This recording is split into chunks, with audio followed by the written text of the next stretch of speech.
Hi there, I'm Dan Jansen, and today I'm going to take you on a quick tour of Mt Yamnuska. This hike is on the Bow Valley side of Kananaskis, so you can just take Highway 1 out of the city. You can turn north on the CB exit, or 1X. You will take that to its junction with Highway 1A. Take Highway 1A east for less than 2 kilometers. You'll find a sign that says Mt Yamnuska, and you just turn left into the parking lot. Or you can take Highway 1A out of the city and get directly to the hike that way. Just keep going through Cochrane, through Morley, and it'll be on your right-hand side. The trailhead is quite easy to find from the parking lot, and from there it's just straight hiking. Alright, let's get going.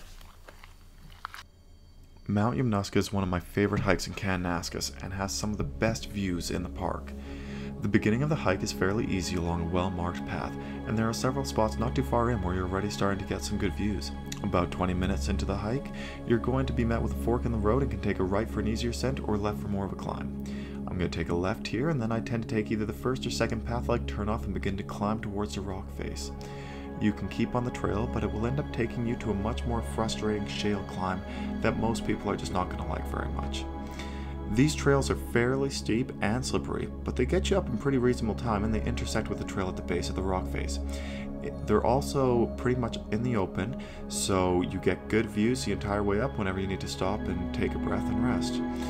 The rock face offers lots of opportunity for lead climbing for those with their own gear, or just free climbing in some of the easier spots for experienced climbers.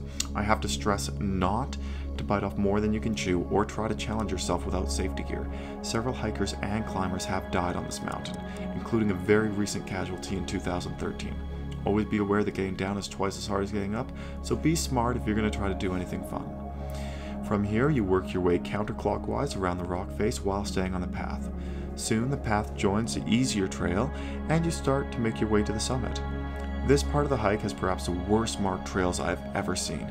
It is so easy to lose a trail or get on a non-trail. Just keep in mind that the idea is to go around and up the mountain, so stay close to the top and you'll be fine.